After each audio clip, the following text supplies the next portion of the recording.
Well, welcome to another edition of Table Talk, where we discuss career-related topics that impact our Army spouse community. I'm Angie Fair, and I am joined, as always, by my teammate and partner in crime, Denise Lewis. And today we are also joined by a very special guest, Laura Zabriskie. Laura serves on our Army Up Spouse Advisory Council, and she's been instrumental to helping us get through the launch of the Army Up campaign. She works for the USO headquarters and is currently stationed OCONUS at Fort Richardson in Alaska. So Laura is an Army spouse also, and she has a wide variety of experiences and knowledge that she's going to bring to our discussion today. So thanks for joining us, Laura. Oh, thank you. It's an honor to be here. Awesome. Well, we were excited to have you today. And so we'd like to start with you telling us just a little bit about yourself and your career progression. Yeah, perfect. So I'm Laura. I've been an Army spouse officially for 8 years, but I've been with my service member for 14. Since we met in college, and he was an ROTC at school. We've been together. So that's been a really wild ride. Professionally, as soon as I graduated college, I went up to New York City. I was like, I'm going to do this. I'm going to make it. And I was there for 5 years, working predominantly at a law firm, doing human resources, both recruiting and event management. And I was climbing the proverbial corporate ladder, lots of opportunities. When my now husband, he had been deployed, he was in Afghanistan, and they suffered a really bad attack. And he was okay, but it was one of those pivotal moments in my life where I just said, you know, I've got this great life, but at the end of the day, what really matters is that we're together, and we haven't had that opportunity. So I left New York and I moved down to Savannah, Georgia, where I was very fortunate to find a job right away. And I think it was actually one of those things that in hindsight, it maybe would have been better if I'd struggled a little bit, because it set me up to think every time I PCS, I'm going to just find a job. This is great.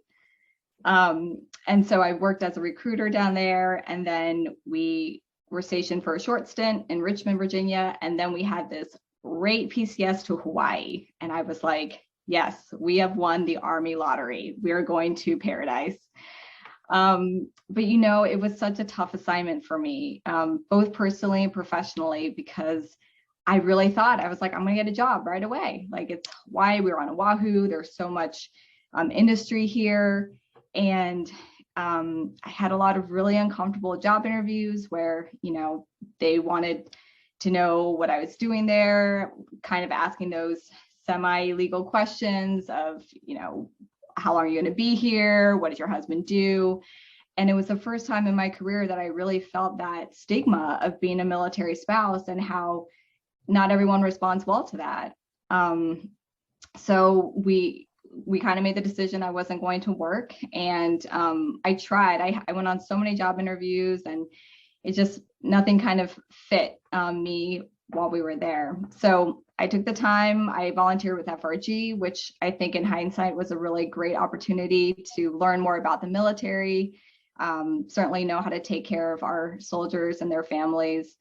And then we got orders to go to DC. And I was like, yes, of any place we could be stationed professionally, Washington, DC is going to understand military spouses, understand their resumes. And I got all excited. I updated my LinkedIn. I did all the resumes, and it was like crickets when we got there. And turns out that DC just has so many capable civilians and spouses who maybe don't have those gaps on the resume. And so I was really disheartened again. And thankfully, I had a friend from when we were stationed in Hawaii who worked for the local USO. And she said, Laura, we have this military spouse networking event. Just come, just see what happens. And at that event, I was able to meet some ladies who are now my coworkers at USO headquarters. And it all the stars aligned. But I just know it's been a hard journey for me professionally, being a military spouse. And I know that I'm just one of many who have had kind of some of those hurdles to jump through to get where I am today. And you kind of covered like the question that I was going to ask about challenges, and you really brought to light all of the challenges that, military spouses, Army spouses primarily face, as it relates to work. And then, the fact that you have to make the decision, of course, you love your soldier and your family, but when you have to make those hard choices of, committing to more to one than the other, but not having those options, it really makes it, a challenge. And it's disheartening sometimes, because when you are constantly told no, it's like, I do matter. I do have the skills. So, and, it's so good to hear for other spouses from you that it is a challenge, but you made a great point of how, you did still participate with your FRG, and, that participation alone also can bring about, job experience. So we're so grateful you're on our advisory board, so that we can ensure that we do have these job opportunities for spouses.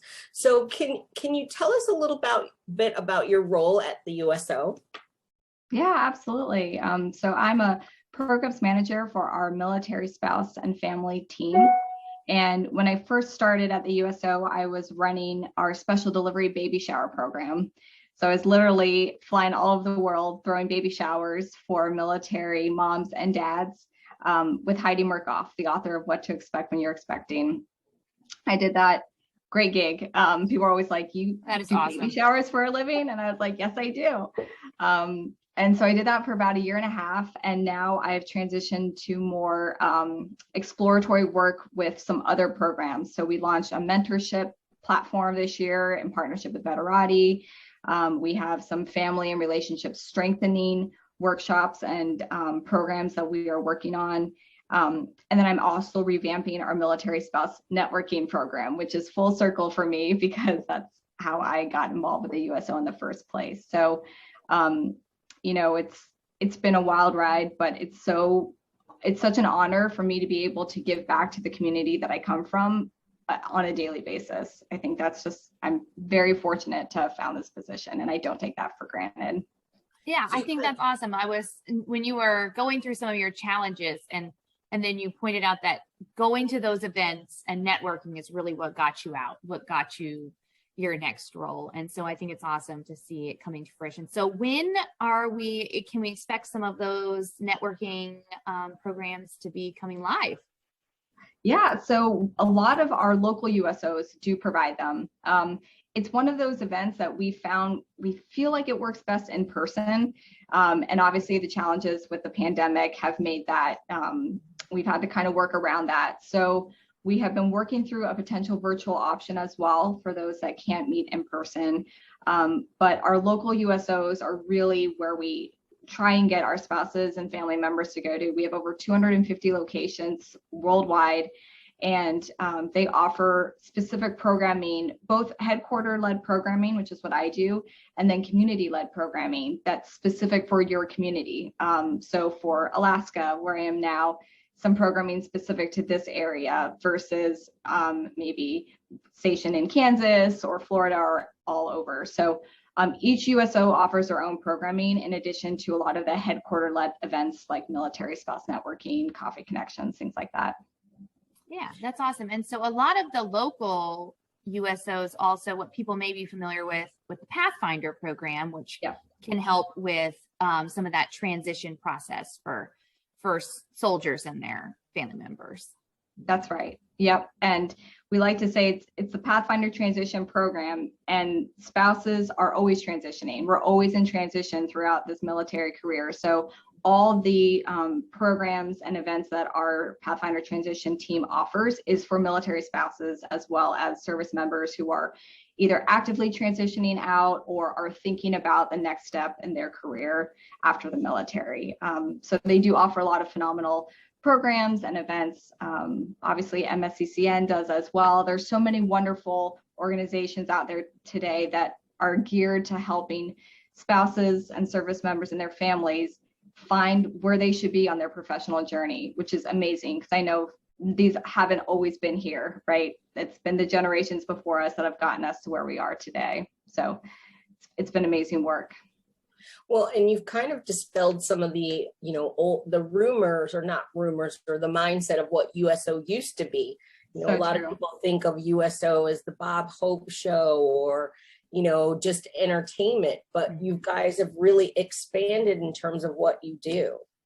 And it's so funny you say that, Denise, because when my friend first told me about the USO and this military spouse networking event, my first words were, USO is not like Bob Hope and entertainment. And I mean, even as a spouse, I didn't know of all the wonderful things that we offer. And we work hard every day to try and change the thought and the mindset that the USO is not for me, or the USO is only for my service member. And it's been hard. I think that a lot of spouses, if they're not on base, they don't see the USO. There is a lot of noise. There's a lot of amazing things happening in this space. So we're just trying to let spouses and families know that we are for them. They're welcome any USO at all the airport centers we have, and that we do offer program, and we're always trying to think of new programming to meet the needs of the modern military family. At the end of the day, that's what we're here for, is to help them all. So yes, we are trying very hard to dispel some of those rumors of what people might think the USO is, and I was part of that too, so I understand that. Yeah, no, I love participating in the local community level events that the USO offers. And we actually, VetJobs and Military Spouse Jobs recently entered into an MOU with the USO, so that some of the USO Pathfinder referrals will come in, and then we'll be able to assist them with some of their career development and job placement needs. So it's a good connection there. And we're always so grateful for everything that the USO and other organizations do to support the military member and family members as well. So getting into a nonprofit, do you have any advice for Army spouses or military spouses in general that might be interested in working with a nonprofit? Yeah, that's such a great question. I think nonprofit, more so than some of the other pathways that you can take for a career, it's really about passion. You have to have passion for the nonprofit and what their mission is. And when you have that passion, that really comes across. So I would say for any military spouse that's looking to enter nonprofit work, there are a variety of roles that you can do within nonprofits.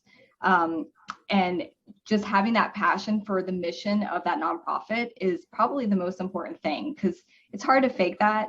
And that comes across very well when you're, whether it's interviewing or on LinkedIn or something like that, that if you have that passion for what that nonprofit's doing, I think that comes across. And at the end of the day, that's what gets us up in the morning and keeps us going on track, is having that passion for what we do. So spouses have passion for so many things, and there are so many great nonprofits that help the military community. Obviously, there are other amazing nonprofits out there, like the Red Cross. There's so many that, if that was something that spouses were interested in, I think they'd be surprised at the different types of positions available at nonprofits all over. So I really recommend that as a line of work. Yeah, I agree with you. I think the key being to find whatever it is that really excites you if you're going to do nonprofit work, because it's not, Denise and I both are involved with our own favorite nonprofit, right? Military Spouse Jobs. But it's not, people don't get into nonprofit work for the pay. You're not going to get rich and famous by doing nonprofit stuff. And so it really comes down to doing something that you're passionate about. And for me, personally, that's helping military spouses find jobs. I'm incredibly passionate and grateful for the opportunity to coordinate this program with Denise and help our Army spouses.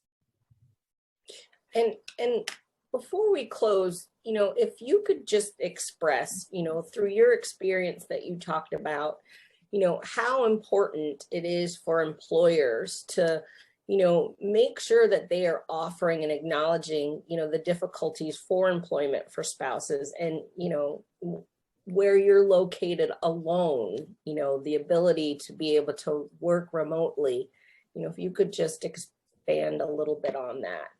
Yeah, absolutely.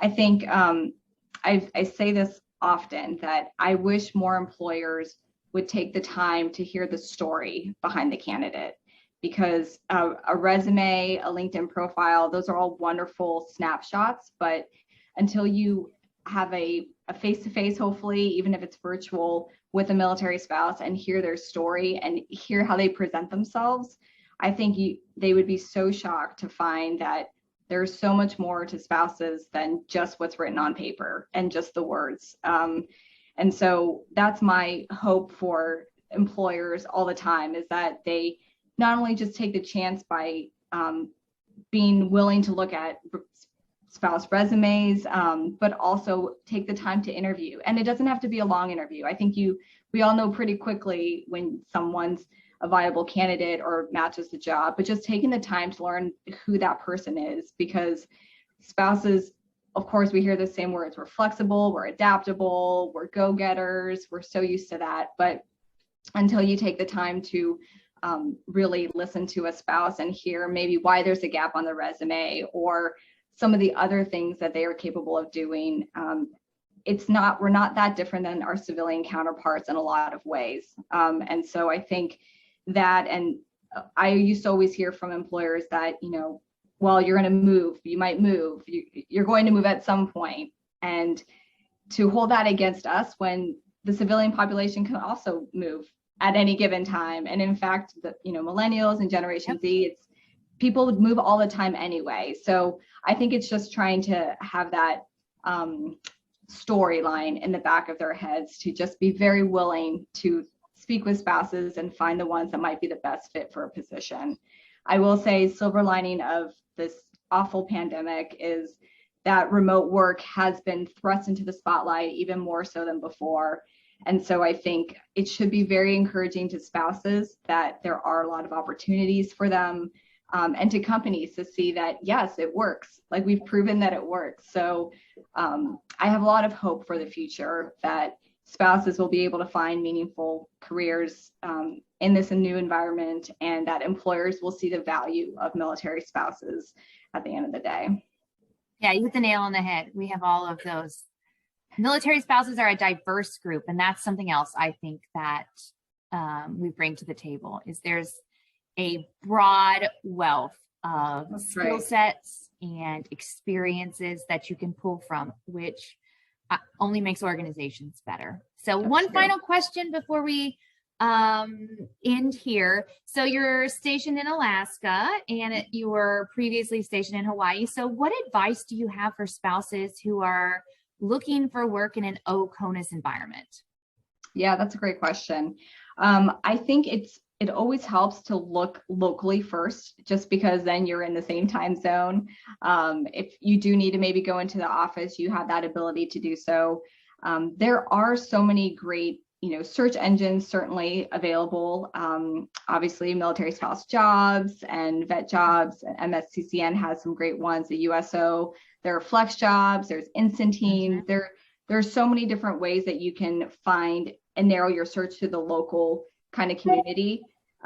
Also, the Chamber of Commerce and Hiring Our Heroes, they have a lot of great opportunities for military spouses. So definitely don't be discouraged. And just because I had that experience in Hawaii doesn't mean that other spouses will have that experience. But if they do, just if you really want to work, don't give up. And also look to the benefits of, maybe it's not your dream job, and that's okay, because you can learn something from every position that you do. So just because there's not the job that you are dreaming of that's in that exact location, that doesn't mean you can't find value and add to your skill set by taking another job that's maybe more local, or find a remote position, and you can do that too.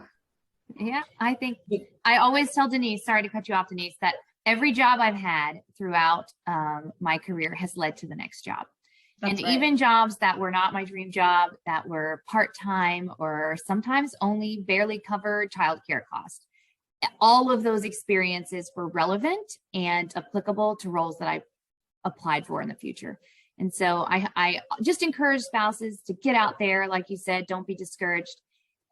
be open-minded and Yeah. flexible, and something even in an OCONUS environment will present itself.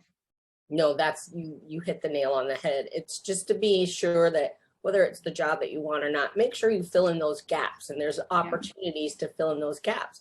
It might not be the job that you want right now, but it'll help you get the job later. So, and you never know who you'll meet, right? Exactly. Who might be able to help you in a different area. So networking is so important. Well, Laura, thank you so much for joining us today. thank you. We are stay thrilled. warm. Yes. Thank you. Yeah, I'll try. We're always grateful for your insight and your expertise as we continue to advance and promote the Army Up program. So thank you, and we will see everyone next time on our next episode of Army Up.